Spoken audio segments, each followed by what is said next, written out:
Donc, bonjour à tous et bienvenue sur ce webinaire.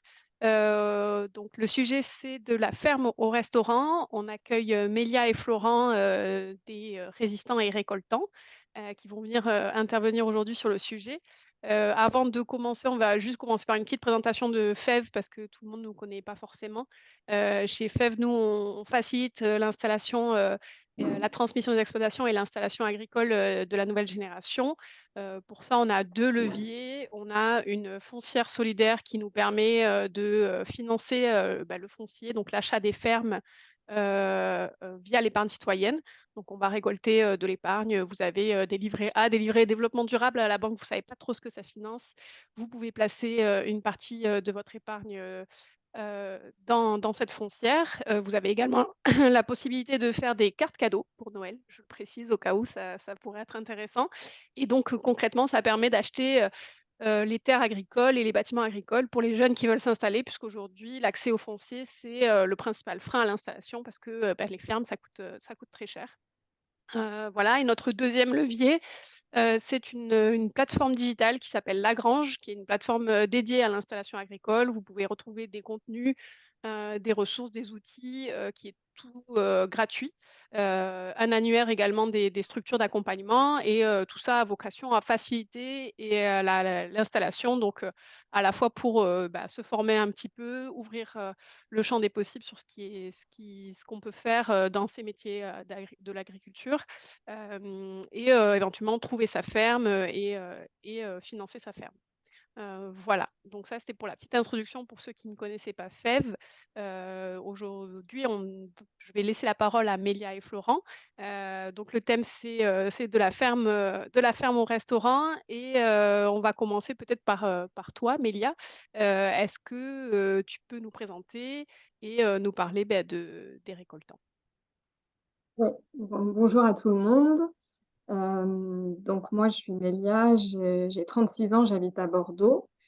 Hem, mon parcours, ou en tout cas ce qui m'a amenée à créer les récoltants, c'est avant tout, une envie, en tant que consommatrice d'avoir, plus de transparence et de traçabilité, sur la filière et de savoir ce qu'on est en train de manger dans notre assiette, d'où ça vient, comment ça a été cultivé. C'est des interrogations qui sont venues, au fil du temps, en mangeant au restaurant et puis après, des valeurs, familiales de bonne vivante, de bien manger, de recevoir, de se rassembler autour d'une bonne table que je porte depuis toujours et qui m'ont poussée, qui m'ont donné envie, avec mon mari et associé dans ce projet-là, à imaginer le projet des récoltants il y a à peu près 3 4 ans. OK, super. Est-ce que du coup, Florent, tu peux faire de même, comme ça les bases sont posées? Ouais, Florent, du coup, j'ai 37 ans moi, je vis à Paris. Moi aussi, j'avais une toute autre carrière avant, dans la finance et puis j'ai quitté mon boulot en 2015, avec dans l'idée d'essayer de rapprocher un peu, la campagne et la ville au niveau alimentaire. Bon, c'était un peu embryonnaire à l'époque, en 2015, c'était des sujets qui étaient moins présents. Et donc je suis parti 1 an et demi sur la route pour essayer de rencontrer des gens, avec qui travailler, des producteurs et puis rapidement, s'est fait l'envie de matérialiser ça par un restaurant. Mais à la base, ce qui m'a intéressé quand j'ai voyagé, c'était les systèmes agricoles et de comprendre, finalement et d'essayer de mettre en valeur à travers un restaurant, les systèmes agricoles qui pour moi étaient, pertinents pour le futur de notre agriculture et de notre alimentation et voilà et c'est ce qu'on essaie de faire depuis 7 ans, maintenant, on a 3 restaurants et une épicerie, qui est par ailleurs importante pour notre système et un projet de ferme qui arrive. OK, super, on va voir ça en détail du coup. Mélia, est-ce que tu peux nous présenter, plus en détail justement le projet des récoltants? Qu'est-ce que vous y faites? Combien vous êtes? Tu as parlé de toi et ton mari. Où est-ce que vous êtes situés, vos valeurs et cetera, Alors le projet des récoltants, c'est un projet global du champ à l'assiette. Il a été pensé, dans son ensemble dès le début. Donc ça part d'une micro-ferme, qui approvisionne, à 100 toute la production de la ferme est dédiée au restaurant-marché.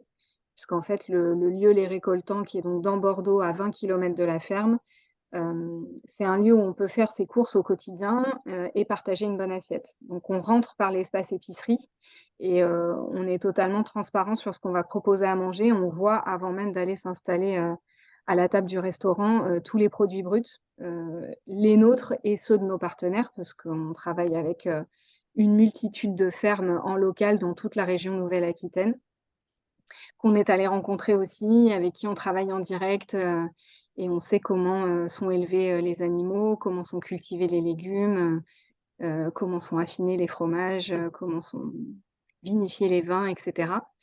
Et donc on avance au fond de l'épicerie et le restaurant est caché, au fond de l'épicerie, et en fait, l'épicerie sert de garde-manger au chef et à la cuisine.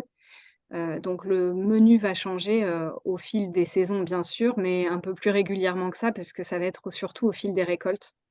C'est plus le maraîcher qui va guider, la recette et la carte que l'inverse. OK, vous êtes combien du coup aujourd'hui, sur le projet? Alors on est 4 associés à avoir monté le projet, et c'est important cette notion de collectif parce que et une ferme et un restaurant, c'est beaucoup d'un coup et les 2 se sont montés en même temps et on avait besoin d'avoir, des personnes compétentes sur ces domaines d'expertise, quoi. Donc on est associé à un chef cuisinier qui gère vraiment la cuisine et à une maraîchère qui s'occupe de l'exploitation, qui s'occupe de la ferme.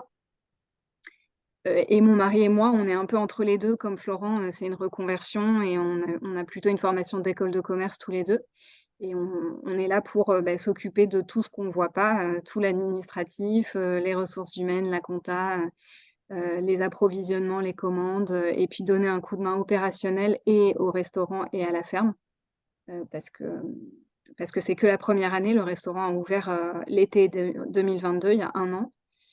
Et pareil pour la ferme, on a eu les clés en janvier 2022, donc on est encore en phase d'installation, sur la ferme et on étend progressivement la surface de production. OK. OK, super.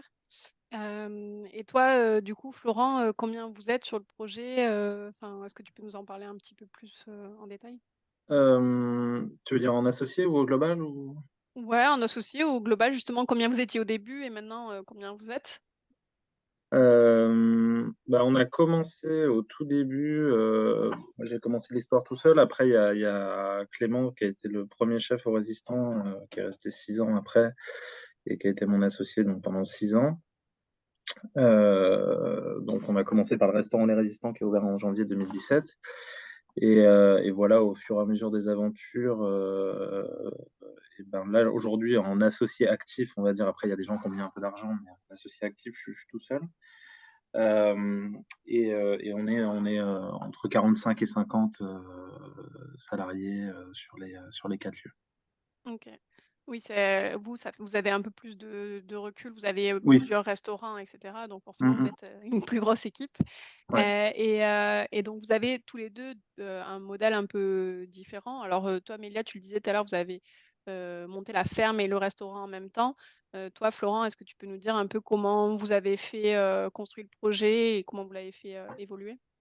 Ouais, au départ, ça a été construit en se disant: «On va essayer de créer un restaurant, qui va le plus loin possible sur la relation qu'on peut avoir avec le monde paysan» et donc de pas faire de compromis, évidemment sur les produits qu'on achète et d'aller voir chaque ferme, d'y passer du temps et sur absolument tous les produits qu'on utilise, d'avoir une ferme qui a un système, qu'on appelle de nos vœux. Donc ça implique énormément de travail. Moi, j'ai visité près d'un millier de fermes, quoi, depuis, quasiment 10 ans. Je passe beaucoup de temps sur la route et voilà et après le système, il s'est construit aussi, en partenariat avec les gens avec qui on travaille. Aujourd'hui, on bosse avec 150 fermes, en gros, juste sur la partie cuisine. Et voilà et le système, il a énormément évolué entre le premier restaurant où, on avait, hem, on avait des produits qui arrivaient une fois par semaine à aujourd'hui où en fait, on va travailler avant on travaillait avec un maraîcher, maintenant on travaille avec, 8 fermes maraîchères, hem, avec des légumes qui arrivent un peu toute la semaine et voilà, bon, la singularité de ce qu'on fait, c'est que nous, on n'a pas du tout une approche locale. Heu, on a une approche de système. Moi, ce qui m'intéresse, c'est de savoir si le système est pertinent, pas forcément de savoir s'il est juste à côté de chez moi. Donc, il y a plein de thèmes qui sont importants pour nous, qui ne sont pas l'alpha et l'oméga de tout, mais qui sont importants pour nous, comme les semences paysannes pour les légumes, comme les races locales pour la viande, pour tous les fromages, pour tous les produits crémiers, voilà. Comme les abeilles noires, comme les blés anciens, comme pour chaque produit, en fait, on essaie de trouver des systèmes qui, pour nous, portent un sujet qui est important à défendre. Et c'est comme ça qu'on a construit le système. Donc, il n'y a aucun produit qu'on a chez nous qui est pris au hasard. Et voilà, et on fait tout ce qu'on peut pour faire en sorte qu'il soit acheminé dans les meilleures conditions et qu'on l'utilise de la meilleure des manières. Le dernier aspect, c'est qu'on essaie de faire tout ça en offrant enfin, dans des lieux où le prix de ce qu'on vend est abordable. Faire un restaurant qui s'appelle Les Résistants et donc qui met en valeur le travail de ces producteurs et dans lesquels eux-mêmes ne peuvent pas venir manger, ça serait pas très cohérent. Donc du coup, on fait des restaurants aussi, on arrive à essayer de trouver un équilibre économique entre pas faire de compromis là-dessus, pas faire de compromis sur la partie sociale non plus, sur les salaires, sur le temps de travail et tout, pas faire de compromis sur l'énergie, pas faire de compromis sur quoi que ce soit, et en même temps faire en sorte que ça coûte pas les yeux de la tête et que les gens puissent venir, que ce soit le midi ou le soir, et que ça reste abordable tout en valorisant quand même le travail des gens. Et ça peut pas être une offre discount. Il y a un moment où les choses ont une valeur. Ouais. Donc voilà. Et puis après, le projet de la ferme, il est arrivé dans nos têtes assez rapidement, mais, euh, mais il a mis beaucoup de temps à se mettre en marche. Et ce projet, de toutes les manières, n'a pas d'impact sur la manière dont on travaillera à Paris, parce que le réseau qu'on a constitué est une énorme force et une diversité qui nous nourrit par ailleurs, pas que en produits, mais aussi intellectuellement et dans nos réflexions sur le monde, quoi. OK. Donc, bah, là, déjà, on voit déjà la différence de vos 2 modèles. Il y en a un qui était déjà de base, créer les restaurants et fermes en même temps, l'autre qui est parti sur un réseau de producteurs avec, des spécificités pour le choix de ces producteurs et cetera. Donc c'est 2 modèles, différents et ensuite, bah, vous, au niveau des résistants, vous arrivez sur un modèle, ferme-restaurant, dans les prochains mois. On en parlera tout à l'heure. Toi, Mélia, sur la ferme, est-ce qu'aujourd'hui, elle vous appartient? Vous l'avez achetée? Enfin, du coup, tu as parlé de la maraîchère qui s'en occupe. Est-ce que tu peux nous dire quels ateliers, quelle surface? Tu as dit qu'elle produisait 100 des besoins du restaurant? Non, Ah non, j'ai dit que ah oui, il y 100 de avait la production ah oui, allait au d'accord, restaurant, mais au c'est restaurant, pas, OK. c'est pas Oui, puisque tu as suffisant parlé pour. des partenaires, Ouais.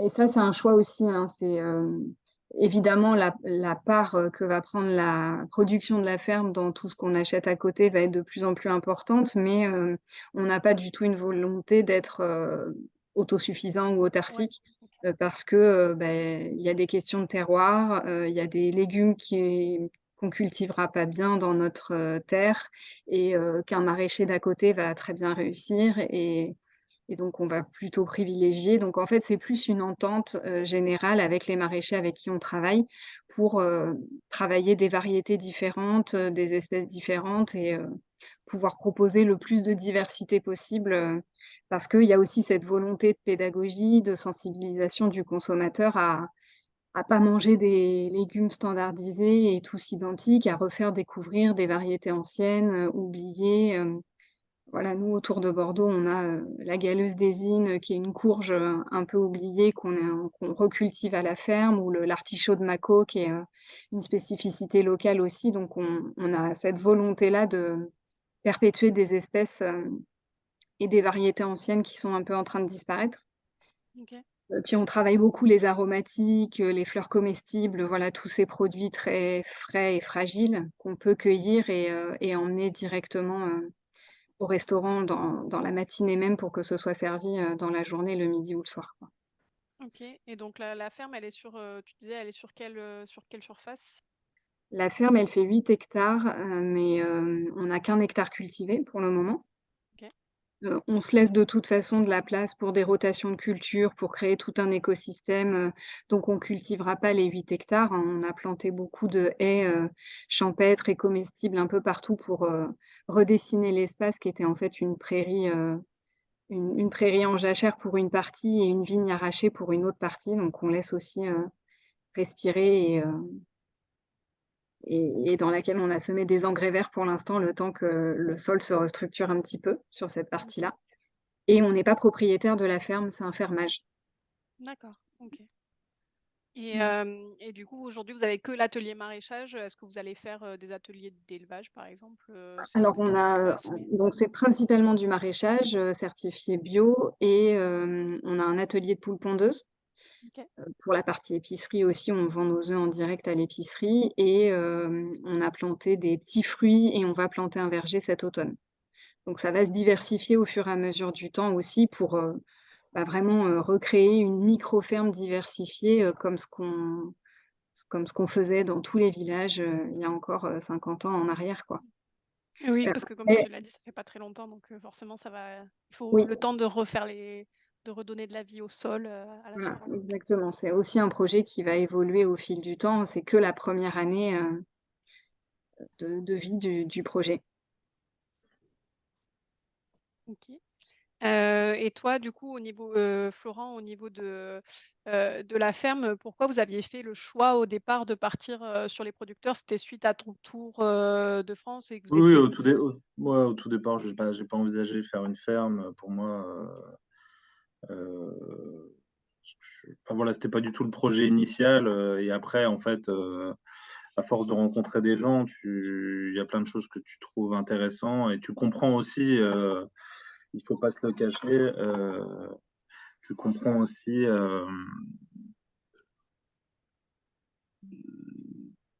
à quel point c'est fantastique et hyper intéressant, de monter une ferme. C'était pas du tout mon point de vue quand je quitte mon ancien domaine.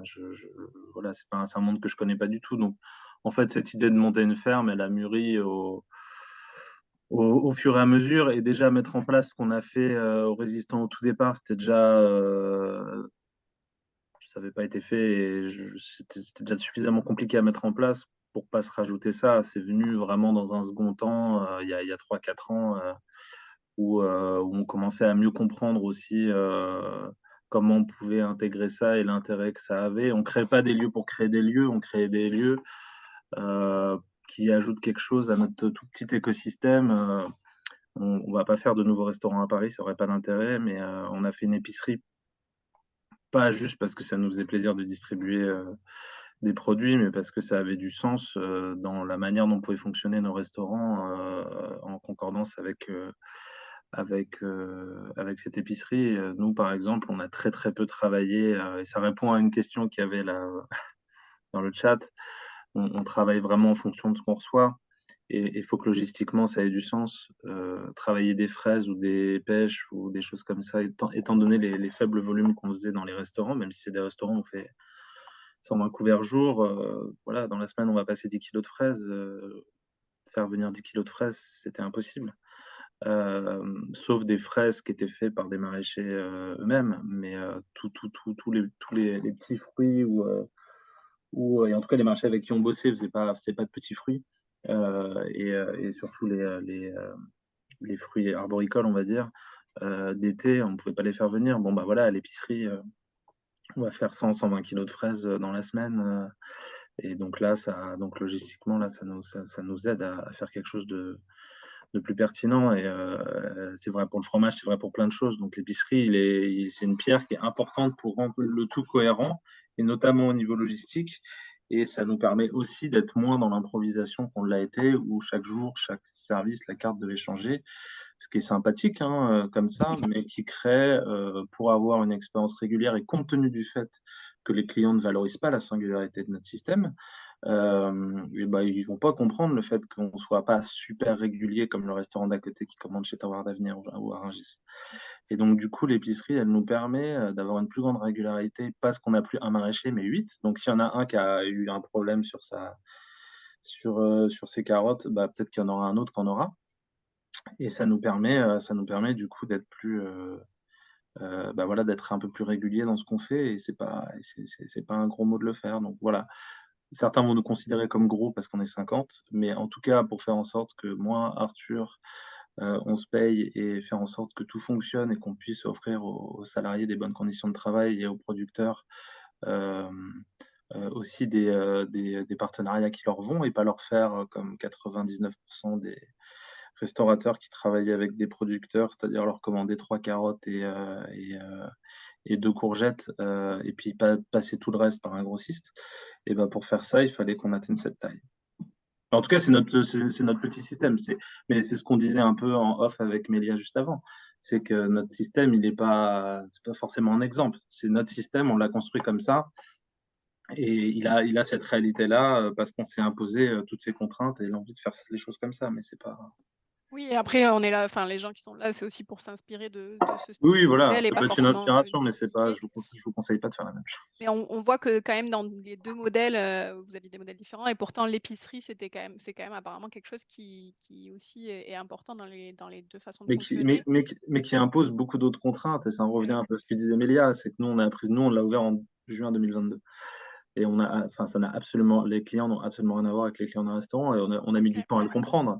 Et par exemple, enfin, en tout cas, nous, nos clients, ils veulent qu'il y ait tous les fruits et légumes de saison qui soient là, tout le temps. Mmh. Mmh. C'est pas du tout la même contrainte qu'au restaurant où c'est hyper simple, tu t'adaptes à ce que tu reçois. En soi, ça paraît, enfin voilà, c'est un réel confort. À l'épicerie, tu peux pas. Donc, imaginons que tu es ta propre ferme. Jamais on pourrait envisager de faire la même chose dans notre projet de ferme en Bretagne, jamais. Parce que ça imposerait trop de contraintes. Donc, tu es obligé après de trouver d'autres producteurs avec qui travailler et machin. Tu peux pas être autosuffisant là-dessus parce que, comme l'a dit Mélia, ta terre, elle te donnera jamais tous les meilleurs légumes sur tous les trucs. Mais Et sur, l'épicerie, c'est bien plus compliqué que la restauration. Enfin, ouais, et du de coup mon point de vue, hein. sur l'aspect logistique, si on rentre vraiment dans l'opérationnel, comment ça se passe d'un côté et de l'autre? Enfin, pour, vous amenez tout à l'épicerie et ensuite effectivement ils choisissent, Non, les restaurants, ou est-ce que vous amenez au restaurant directement? non, Comment vous faites, nous, logistiquement parlant? du coup, donc, tu as des palettes qui viennent de toute la France, OK. y compris de la Corse en ce moment, avec les agrumes. C'est un sujet intéressant, les agrumes d'ailleurs, vis-à-vis du transport et vis-à-vis de nos amis siciliens et tout. Mais on pourra en reparler. Mais en gros, nous, on a toutes les palettes qui partent de partout en France avec des gros camions et qui arrivent à Rungis, où là, on a un logisticien qui prend toutes ces palettes et après, toutes les cagettes sont notées avec un code par lieu, et puis eux, ils refont les palettes par lieu, et puis après, ils livrent chaque lieu. Donc, encore une fois, il y a une vraie différence. Il y a deux Rungis. Il y a le Rungis où tu achètes tes produits Rungis, et il y a le Rungis qui est juste une plateforme logistique. Et voilà, et nous, on utilise cette plateforme logistique parce que tous les camions qui transitent dans ce pays passent par Rungis. Donc, Ouais, c'est important de le préciser parce que tout le monde ne le sait pas ça que non, non, voilà, non, parce qu'il y a toujours un truc où tu dis, ah ouais, mais du coup, vous achetez un Rungis. Non, non, ça n'a rien à voir. Il y a des camions qui rentrent dans un entrepôt et d'autres plus petits qui repartent parce qu'on ne peut pas rentrer avec un 36 tonnes dans Paris. Et voilà, non, mais Oui, non, mais c'est des contraintes qu'il faut connaître aussi. voilà. Et on a pour l'instant choisi de ne pas internaliser ce dernier kilomètre, même si ça fait plus qu'un kilomètre, contrairement à d'autres systèmes comme Terroir, comme le Zingam et tout, qui eux, l'ont internalisé. Voilà, mais qui ont une autre taille aussi. Mais donc la vraie question après au niveau logistique, c'est de savoir si tu internalises ou pas le Rungis Paris. Mmh. OK, et toi, Mélia, du coup, au niveau de la logistique entre la ferme et Bordeaux, bah, vous avez vous avez moins de Oui, routes, du nous, coup? on a un seul lieu, et on le gère en interne pour l'instant, donc c'est très artisanal et c'est nous-mêmes qui le faisons, on récolte le matin, on charge ça dans la fourgonnette et puis on livre le restaurant et tout arrive et après on dispatche entre ce qu'on met à l'épicerie, ce qui part directement en cuisine. Hem, voilà, c'est ce qui est intéressant en tout cas, comme l'a dit Florent, la partie épicerie, c'est compliqué parce que, c'est périssable, ça s'abîme vite sur l'étal et heureusement qu'on a le restaurant derrière et c'est lui qui transforme et c'est lui qui utilise et c'est lui qui valorise, des produits sur lesquels on aurait beaucoup plus de pertes si on avait ouvert qu'une épicerie. Hem, après, Pourquoi on a ouvert l'épicerie et pas qu'un restaurant? C'est une bonne question. Peut-être qu'on aurait pu faire qu'un restaurant. C'était vraiment cette volonté de pouvoir montrer les produits bruts, de pouvoir se dire que, ce que tu viens de manger là au restaurant, tu peux le racheter chez toi, tu le fais différemment ou tu t'inspires de la recette du chef, mais tu crées un lien entre l'expérience que tu as vécue au restaurant et ce que tu vas refaire après chez toi. Et puis tu emmènes aussi un petit bout du potager, des récoltants chez toi avec, on transforme, des ratatouilles, des sauces tomates, des soupes et des choses comme ça, pour les gens qui ont pas forcément le temps de cuisiner. On se dit que c'est quand même aussi, une possibilité de bien manger avec des produits vraiment de l'agriculture paysanne locale, qu'on trouve pas forcément ailleurs, hein. En fait, on a un étal un peu atypique par rapport à d'autres primeurs, du centre-ville de Bordeaux, quoi. Et du coup, Florent tout à l'heure disait que les gens de l'épicerie, enfin les clients de l'épicerie sont pas forcément les clients du restaurant. Est-ce que chez vous, c'est la même chose ou est-ce que finalement l'épicerie vous permet de vous faire connaître et d'avoir des nouveaux clients pour le restaurant? Il y a tous les cas de figure, il y a des clients qui font les 2, leurs courses et qui vont au restaurant. Il y en a qui font que la partie épicerie parce qu'ils habitent à côté, mais on les voit moins au restaurant parce qu'ils ont pas le temps entre midi et 2 et que jusqu'ici, on était plutôt, un restaurant de jour. On ouvrait, sur les horaires d'épicerie, petit déjeuner, déjeuner, goûter et on fermait le soir et le modèle va un peu changer. Là, on va ouvrir 3 soirs par semaine à partir de début novembre parce qu'on a justement une demande de clients qui peuvent pas venir en semaine, en journée et qui, du coup, s'agglutinent tous sur le samedi midi, sur lequel, c'est un service où on est complet et où, c'est compliqué pour nous on peut pas pousser les murs, quoi. Et à un Oui. moment, c'est pas confortable ni pour les clients ni pour le personnel donc on va essayer de fluidifier, cet espace, en ouvrant 3 soirs par semaine. OK, super.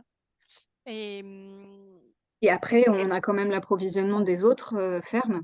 oui, c'est ce que j'allais te Heu, demander au voilà. niveau de la logistique des partenaires, Alors on a essayé on essaie de choisir aussi des partenaires qui peuvent nous livrer dans Bordeaux parce que, comme Florent, on n'est pas logisticien et on a personne nous, qui arpente toutes les routes, de la région toute la journée pour aller faire, pour aller récupérer ce dont on a besoin donc on s'organise. Il y en a qui viennent au marché, 1 fois par semaine dans Bordeaux et donc on récupère, au moment du marché, nous, notre commande. Il y en a qui livrent, qui ont déjà leur tournée de livraison dans d'autres points de vente et d'autres restaurants de Bordeaux et donc avec qui, ça s'est facilement installé. Mais c'est aujourd'hui, on doit avoir à peu près une trentaine de fermes partenaires, avec qui on travaille, en direct, en circuit court et qui nous livrent, majoritairement directement au restaurant. OK. Et du coup vous avez une charte pour sélectionner ces partenaires, enfin il y aura la même question pour Florent, même s'il l'a abordé tout à l'heure un petit peu? Est-ce que Oui, vous faites sur que du bio, ouais, déjà le minimum, c'est le bio, pour des questions de simplicité de compréhension pour le consommateur parce que, c'est difficile de dire: «Oui, lui, il est pas labellisé, mais il a des pratiques, similaires ou il fait comme, mais il veut pas aller jusqu'au label». C'est un choix, il est discutable parce qu'il y a plein de gens qui font très bien leur travail et qui ont pas la certification bio et se posent la question tous les jours de: «Est-ce qu'on travaille avec eux ou pas?» pour, garder ce premier critère qu'on s'était imposé et qui est discutable, au fil de l'eau en fonction des partenaires qu'on rencontre. Mais c'était vraiment juste une clé de lecture facile pour le consommateur, lambda je ra c'est pareil sur les financements des projets. et après évidemment, c'est surtout en allant les voir et en voyant comment ils travaillent, comment ou quel est le système mis en place où on valorise, l'agriculture paysanne, les pratiques d'agroécologie, pour le maraîchage ou les pratiques, d'élevage, vraiment, en plein air sans antibiotiques, pour les animaux, et puis en goûtant les produits aussi évidemment, hein. Il y a une sélection qui se fait, surtout pour, un maximum de goût dans l'assiette, c'est Est-ce que vous avez déjà dû dire, non à un producteur? Enfin Florent, c'est sûr, avec ses 1000, mais Nous, en fait, c'est plutôt nous qui allons vers des producteurs que l'inverse parce qu'on n'est pas connus encore, en tout cas pas quand on a démarré et puis, maintenant on a notre réseau, qu'on a constitué sur les premiers mois et qui bouge pas puisque c'est des relations durables aussi qu'on met en place avec les partenaires avec qui on a commencé à travailler et si tout se passe bien, il y a aucune raison de changer de partenaire. Donc on a peu de demandes entrantes pour le moment. OK.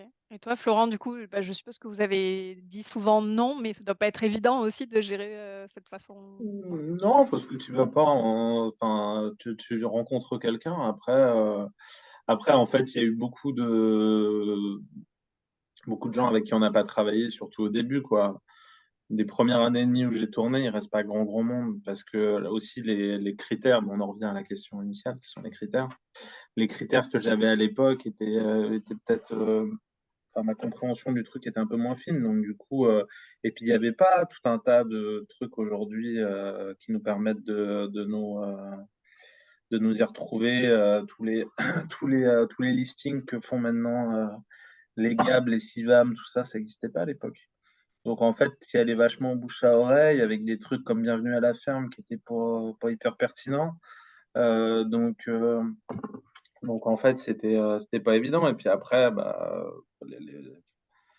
le gros du réseau, il a été constitué par bouche à oreille parce que finalement, les gens qui travaillent dans l'esprit qu'on veut, en fait, ils se connaissent tous et il y en a finalement assez peu sur le territoire, malheureusement.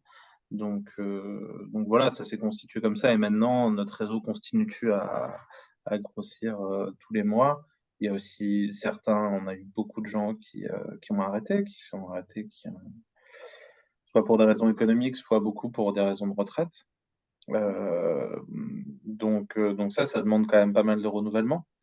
Donc c'est un peu toujours en mouvement. Après, en ce qui concerne les critères, en fait, la manière dont moi je l'ai abordé, c'était donc d'aller voir chaque métier, de voir plein de fermes de chaque métier, d'essayer de disséquer un peu tous les choix qui pouvaient être faits par la personne qui essaie de produire ce produit. Donc je sais pas si on prend un exemple du camembert.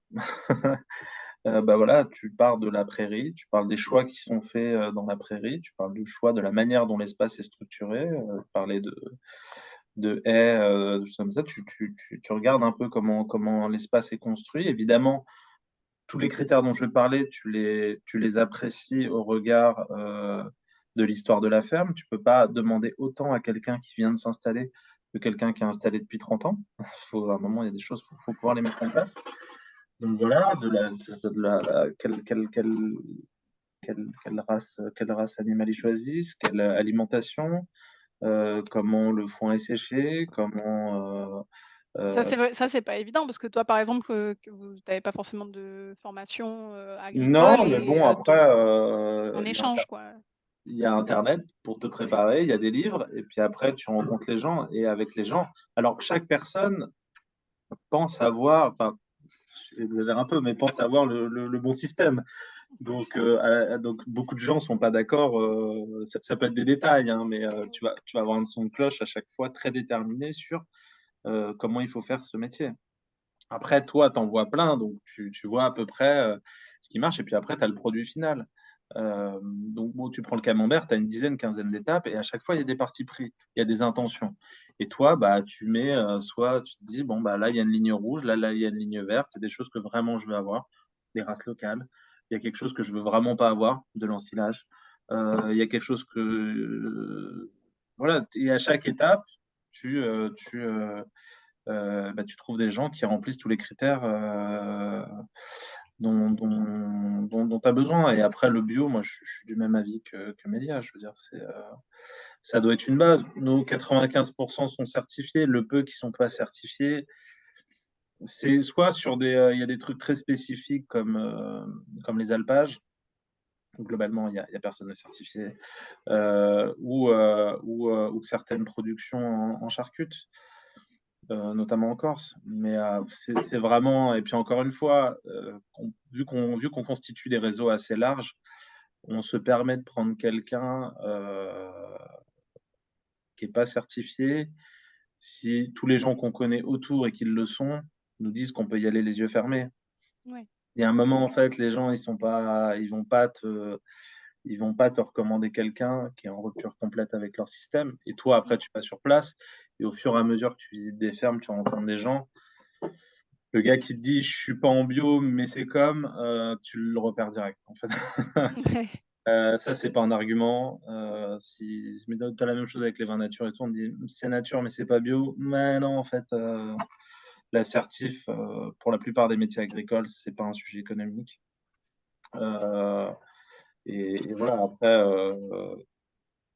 donc voilà. Mais après, il y a plein de critères. On en a mis une partie sur notre site pour chaque production. Et pour chaque production, Il y a des dizaines de critères qui font qu'on choisit ou pas le produit. Ce qui fait que ça devient très différent comme système que des gens qui disent juste: «On travaille en circuit court» ou «On travaille avec des petits producteurs», ce qui ne veut pas dire grand-chose. Mmh. Je Hem, comprends, ouais. Oui, la charte, elle est importante aussi. oui, oui et puis après c'est pas encore une fois, c'est un choix. Il y a des gens qui vont dire: «L'ensilade, c'est génial». Bon, c'est un choix. Nous, on fait des choix et on est capable de les expliquer. Le problème, c'est quand tu parles de ces sujets, mais que tu es pas capable d'expliquer tes choix parce que tu es pas allé sur le terrain. Les gens qui vont sur le terrain, il y en a pas beaucoup aujourd'hui. Oui. Mais c'est fondamental, si on veut avoir un vrai engagement, d'aller sur le terrain et de faire comme, une des questions était posée, de créer des engagements qui, s'ils sont pas contractualisés, sont des engagements un peu à l'ancienne où on se tape dans la main et on se lâche pas s'il y a un problème. Oui, on va revenir aux questions qui sont dans le chat. Vous pouvez continuer à les poser. Là, on va pas tarder à y passer. Il y a juste 2 dernières questions que je voulais poser, à toi, Mélia. Tu le disais tout à l'heure en off que c'était pas évident de lancer une ferme et un restaurant, de front. Est-ce qu'aujourd'hui tu as un conseil, ou une erreur que vous avez fait, par exemple, et qui pourrait servir, pour les personnes qui veulent faire la même chose? Nous, on est encore tôt dans l'installation pour, être capable de faire des bilans ou de donner des conseils ou ça fait 1 an que le restaurant a ouvert, donc on est vraiment juste en phase de construction du projet. On n'est pas encore à l'équilibre, voilà, ça se met en place au fil du temps, on réajuste et justement on s'adapte, à la demande en faisant, des réajustements d'amplitude horaire. Pour le restaurant, je pense que s'il y a un conseil à donner, c'est celui-ci aussi. Il faut toujours être vigilant, entre l'idée de base qu'on a d'un projet quand il est, bien dessiné dans sa tête et après quand il est confronté à la réalité. Il y a toujours des ajustements à faire, il y a toujours des contraintes qu'on n'avait pas imaginées, mais oui, c'est pas évident de lancer une ferme et d'ouvrir un restaurant en même temps parce que c'est des métiers différents, et ça les 2 nécessitent d'y être à 100. OK.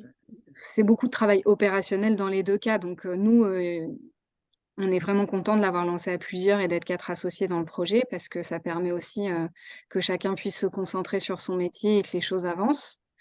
Mmh. Hem, mais Mais j'ai la notion de collectif, tu le disais au tout début, elle est importante, ouais, nous, je sur pense ce que projet. oui, on est content de ce choix-là et c'est important, on avance, plus loin à plusieurs et c'est vrai, quoi. Je pense que c'est aussi, il y a plein de moments de doute, dans une aventure entrepreneuriale et il y a plein de moments difficiles et voilà, c'est bien de se rappeler pourquoi on le fait, dans quel sens on le fait, quel choix on va faire, pas oublier l'essentiel de tout ça, OK. OK, bah, super et dernière question pour Florent aussi. Toi, tu t'en as parlé à plusieurs reprises de la ferme que vous allez créer, en Bretagne. Est-ce que tu peux nous en parler? Puisque du coup, c'est un nouveau projet, qui est en cours, enfin qui est presque finalisé. Ouais, c'est un projet qu'on a construit avec un appel à manifestation d'intérêt de la mairie de Pleumeur, donc dans le Morbihan. Et donc c'est un projet qui a 3 jambes, qui a une jambe, d'accueil, de restaurant, une jambe agricole, donc on fait et une jambe, gestion d'espaces naturels. Donc en fait, on a essayé de créer un système qui permette de repenser, l'interaction entre ces trois sujets qui sont hyper importants, les espaces naturels étant aujourd'hui complètement délaissés et en danger.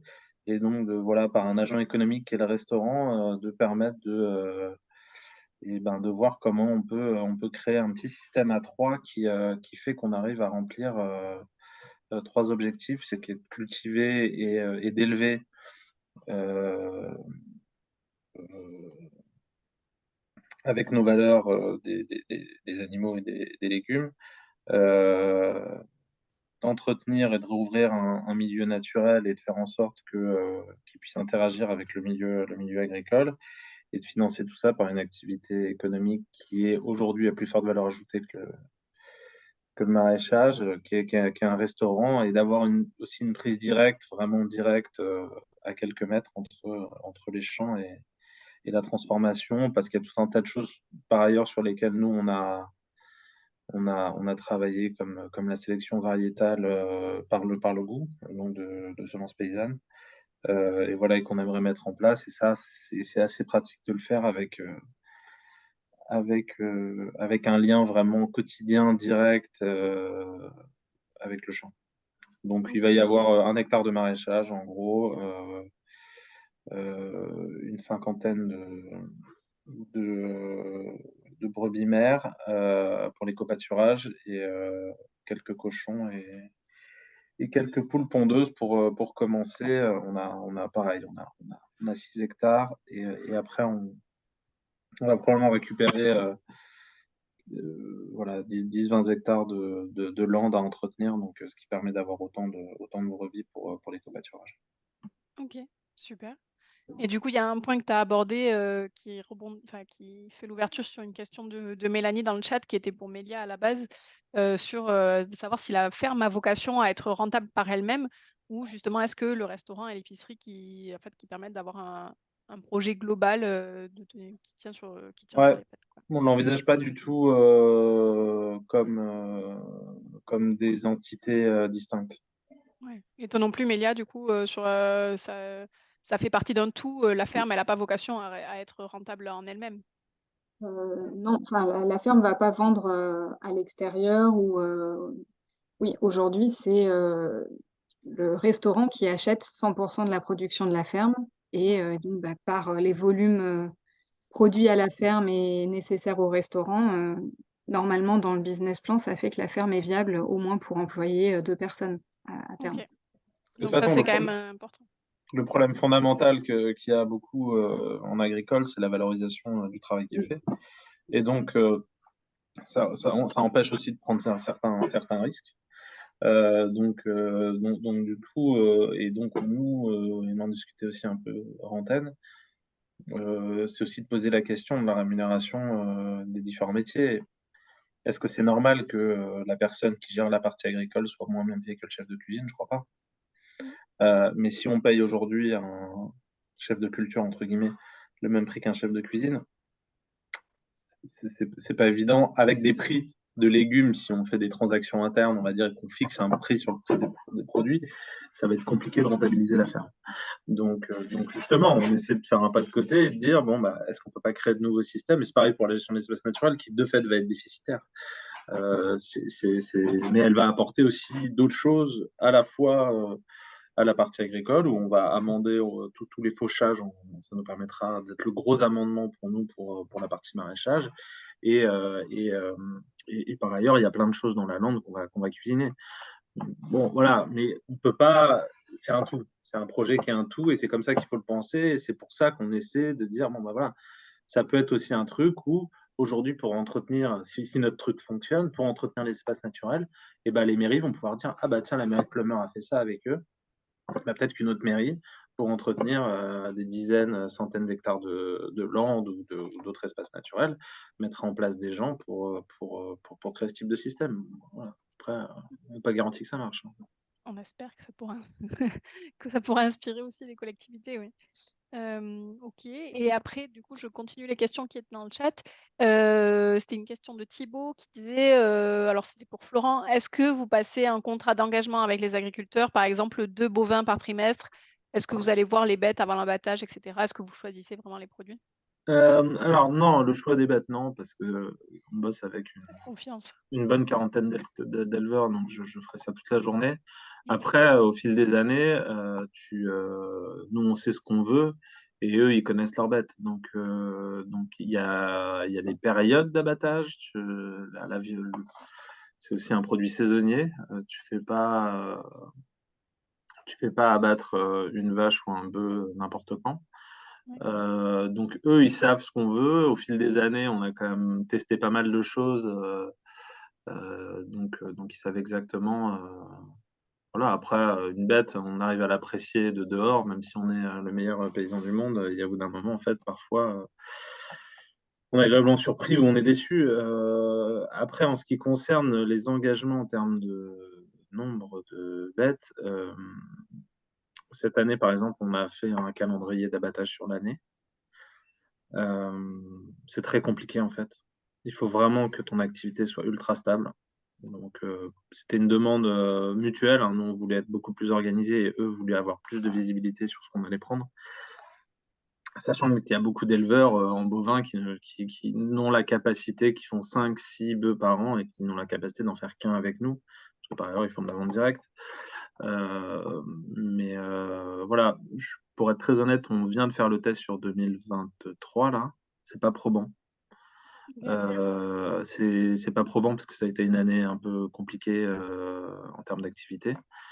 En 2022, ça aurait très bien marché. En 2023, ça fonctionne un peu moins bien. Donc là, on va un peu rebaisser. Je pense qu'on va repasser au trimestre et tout.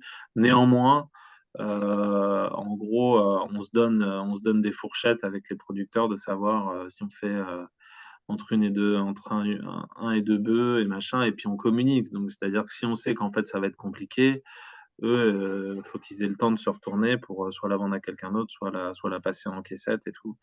Mais c'est de l'organisation et c'est de la confiance. Franchement, c'est pas extrêmement compliqué à organiser pour nous. Ça l'est un peu plus pour eux. Donc, on essaie de se donner un maximum de visibilité.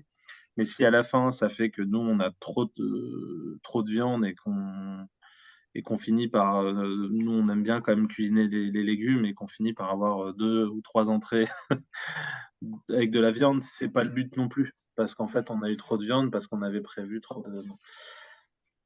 Ça fonctionne en théorie si l'activité est stable et donc si on peut savoir combien on va utiliser de viande 9 mois plus tard, la semaine 45, ce qui n'est pas forcément très évident. OK. Et Thibaut, toujours qui essaye de vendre sa viande, mais qui disait: «J'envisage de m'installer dans les Vosges avec un troupeau allaitant en race Aubrac. La race locale, c'est la vosgienne. Est-ce que vous iriez prendre un bœuf d'Aubrac dans les Vosges?» Par exemple. Mélia, tu veux répondre? Ah bah non, mais toi, tu n'es pas dans Ouais, la. c'est pour, Non, oui, mais c'est pour toi, moi, Florent. Écoute, l'Aubrac, c'est pas une race qu'on travaille.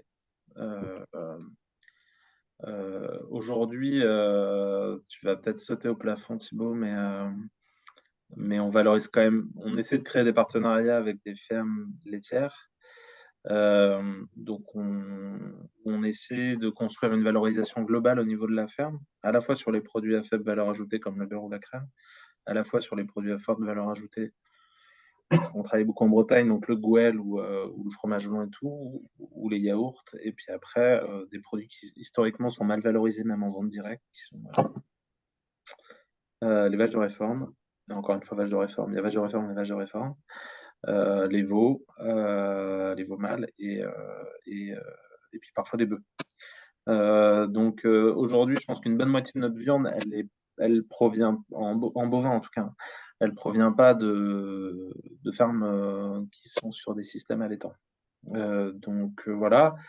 Par ailleurs, il y a des gens qui sont dans les Vosges en système allaitant vosgienne. Et on ira plutôt vers les gens qui font de la vosgienne en allaitant que de l'aubrac en allaitant dans les Vosges. Je ne sais pas si j'ai bien répondu à la question. Oui, je pense que c'est assez clair. OK. Après, il y avait une autre question de Justine qui disait: «Quelle est la taille pour votre activité au-delà de laquelle vous ne souhaitez pas aller? Quelle est la taille limite pour continuer à bien faire les choses?» Bah, là, je pense que ça parle de vos ambitions peut-être à chacun, sur le projet, quoi.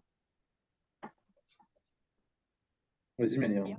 Ouais, ben là aussi, hein, nous, on a encore trop peu de maturité pour avoir un avis tranché sur la question, mais c'est oui, en tout cas, le modèle comme il fonctionne aujourd'hui, les partenariats qu'on a avec le restaurant, c'est viable jusqu'à ce que, ces partenaires-là, n'arrivent plus à fournir les volumes suffisants et donc la question se posera de, est-ce qu'on change de fournisseur? Est-ce qu'on en ajoute? Est-ce qu'on s'arrête là parce que c'est la limite et au-dessus, bah, du coup, ça dénature un peu le projet d'origine? Voilà, les questions se poseront à ce moment-là si vraiment en termes de volume, nos partenaires actuels peuvent plus répondre à nos besoins. Heu, En tout cas, nous, on n'a pas une volonté de dupliquer notre modèle et d'ouvrir, 5 restaurants comme nous, pour et que la ferme approvisionne 5 restaurants. Ce sera potentiellement, d'autres écosystèmes, je sais pas moi, une microbrasserie, pourquoi pas, une boulangerie, enfin peut-être essayer d'aller dans d'autres, domaines, pour développer ou ce qu'on essaie de faire là, mettre en valeur, un terroir, des variétés anciennes, des systèmes de culture, de production, dans d'autres univers que d'ouvrir d'autres restaurants. Pourquoi pas aussi, ce qui est en train de mettre en place, Florent, d'avoir un restaurant, adossé à une ferme, vraiment au milieu d'une ferme. C'était notre projet de base, mais on a vite été, bloqués par le fait que, comment on fait venir, les clients, à 30 kilomètres de Bordeaux, alors qu'on est inconnus et qu'on est voilà, on n'est pas porté par un projet existant déjà d'avant, on n'est pas porté par un chef et la renommée d'un chef. Hem, donc on a vite, abandonné cette idée-là en se disant: «Il faut plutôt, que le restaurant soit déjà dans une zone de chalandise où il va pouvoir vivre, et où on va rencontrer notre clientèle et puis, quitte à ce que la ferme soit un tout petit peu plus loin que vraiment, la porte d'à côté, quoi». Oui, mais ce que tu dis, c'est intéressant, sur le fait de faire venir les gens, sur une ferme pour venir au restaurant. Enfin, je suppose que comme tu disais, peut-être il faut avoir de la notoriété, il faut peut-être, se faire connaître sur le tissu local. Enfin, ça demande quand même une autre, organisation. Il y a peut-être aussi, là, ça revient sur la question de Gwen, sur la pédagogie à réaliser auprès, des clients, des consommateurs, de se dire, bah, que ça peut être des nouveaux modèles, des nouveaux lieux qui existent. C'est quand même une difficulté, je pense, Florent, auquel vous allez vous confronter peut-être sur cette, partie-là qui est nouvelle par rapport à vos anciens projets? Ouais, complètement. De toute façon, on est à l'aveugle, pour être honnête. Après, bon, on a le retour quand même de certains. Il y a eu une espèce de petite vague de gens qui ont monté des auberges, bon, avec des projets agricoles derrière, plus en photo qu'en réel. Mais en tout cas, ça n'enlève pas qu'il y ait de l'agricole ou pas derrière. Ça n'enlève pas la complexité, de construire des modèles qui économiquement, sont des modèles citadins, à tous les niveaux, dans des milieux ruraux. Et voilà, il y en a quand même pas mal qui galèrent. Soit il y a un gros soutien, médiatique et une renommée. Sinon, franchement, c'est hyper compliqué.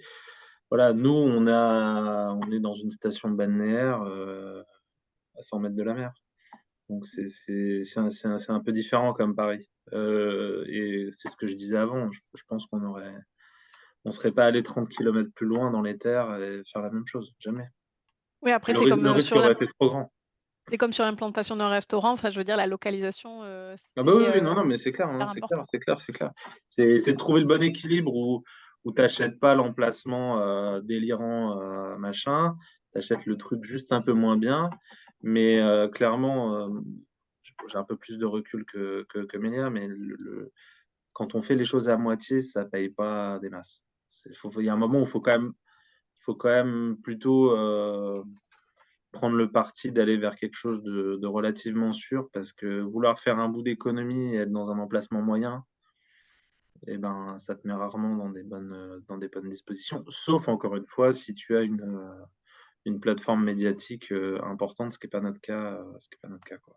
Donc, Oui et puis la plateforme médiatique, elle est quand même assez éphémère. Enfin, on peut avoir des articles, sur le dans les journaux locaux et ça cetera et dépend, puis hein, après bon, faut ouais, ça dépend. Bon, après ça, c'est un autre sujet qui est ça dépend. Il y a des disons, il y a des médias où,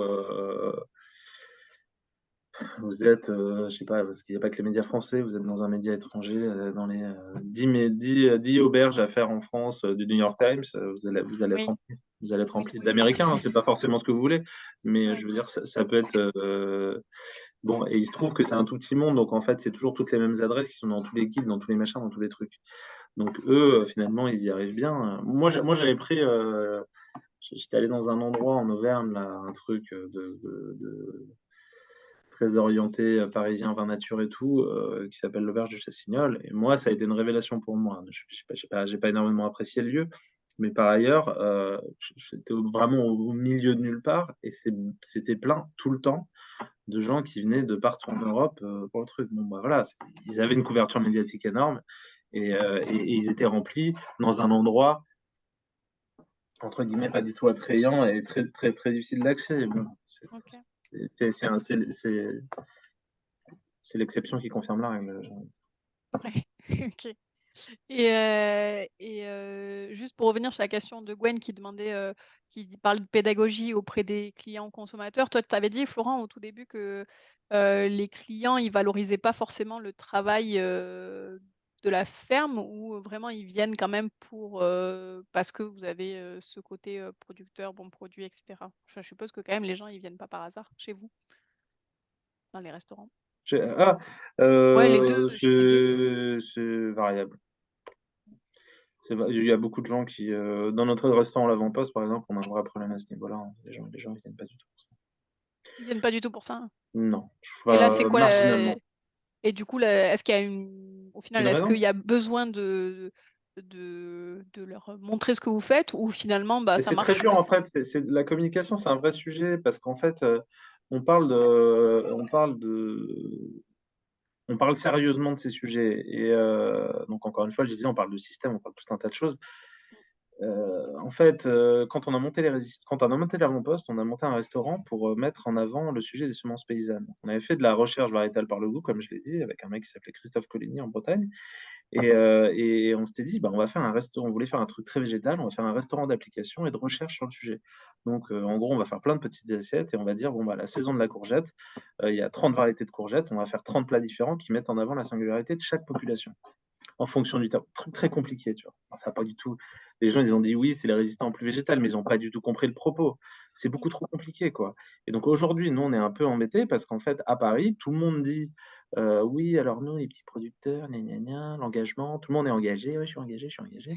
Et en vrai, qui travaille avec le milieu paysan, qui travaille avec le milieu syndical, qui travaille avec les associations professionnelles, qui essaie de faire en sorte de créer des partenariats, qui essaie de réinventer les relations qu'on a et le partage de la valeur qu'on a entre transformateurs et producteurs? Aucun d'eux. Sauf que les clients, et là, je parle que de l'approvisionnement, je parle pas de la partie sociale. On a un métier où globalement on paye pas les gens, on les fait travailler trop, on respecte pas voilà. Voilà, quel client va mettre en valeur ça? Ouais. C'est compliqué. Donc Mmh. en fait, les gens, ils viennent chez toi, ils disent: «Ah oui, bon, bah, d'accord, ils ont un super sourcing» et voilà, bon, mais c'est ça enfin voilà, mais c'est hyper compliqué d'aller dans le niveau d'après, hein. Ça fait 7 ans qu'on essaye. On a fait un podcast, on fait des événements. Ouais. Bah, je veux dire, on donne tout, hein et des trucs qui nous rapportent pas qui nous coûtent de l'argent, qui nous rapportent pas un copec, hein. Mmh.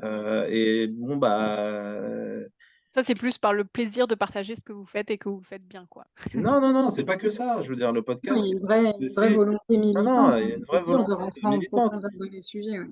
et de dire: «Bon, bah, voilà, c'est pas», parce qu'il y en a des podcasts sur le truc, hein, vous prenez les podcasts, d'Écotable et machin, il y en a, hein. Sauf Ouais. que on n'aborde pas les sujets du tout de la même manière. Mmh.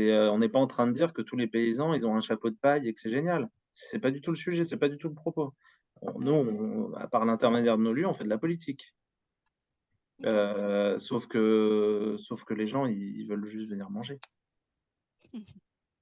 et ils ont Est-ce qu'il y en a raison. qui vous soutiennent politiquement, Non, mais il y en à a. travers Non, la mais je dis chaîne? pas attends, voilà, mais Oui, faut bien sûr. considérer, c'est ceux qui ont on a c'est marqué en gros dans notre épicerie qu'il y a que des légumes, Ouais. issus de semences paysannes ou variété population. C'est écrit en 4 par 3, hein. Je pense que tu as pas 10 de nos clients qui s'intéressent à cette singularité.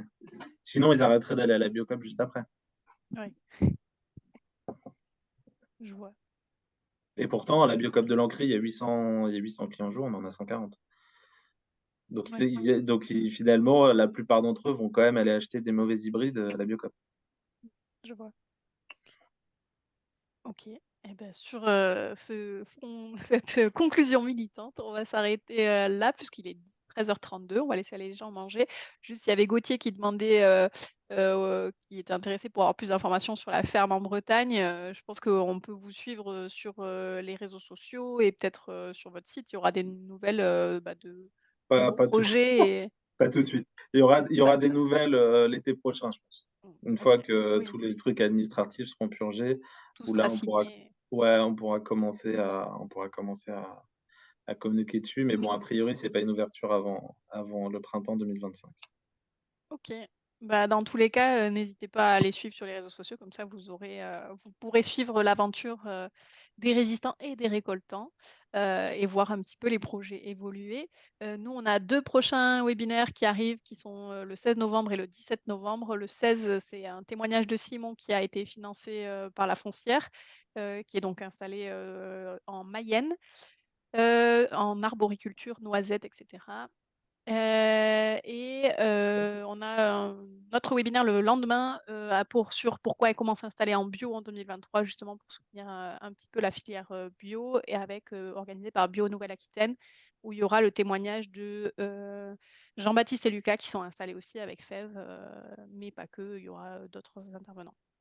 Voilà, j'espère que vous avez passé un bon moment avec nous. Merci Mélia, merci Florent pour toutes ces explications. C'était très intéressant. Je pense que ça a inspiré, beaucoup de personnes. En tout cas, Thibaut, tu n'as pas sauté au plafond, tu as remercié Florent, pour l'explication, donc ça va. Merci à tous. Merci et Merci bon beaucoup. appétit à tout le monde. Au revoir. Merci. Bonne journée, au revoir.